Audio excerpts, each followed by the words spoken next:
Lesson 3. Binary Logic and Arithmetic. When a computer performs arithmetic, it relies entirely on binary logic.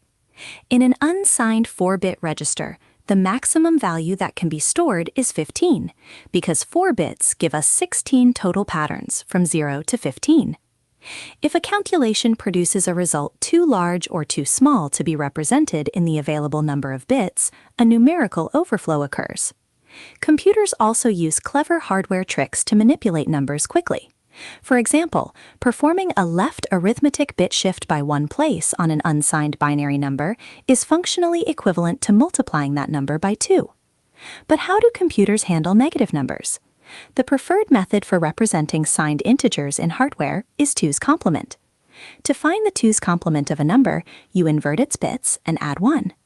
This system is preferred over 1's complement because it eliminates the double representation of 0 and allows the same circuitry to handle addition and subtraction. For instance, performing a subtraction is simply a matter of adding a negated value and discarding the carry.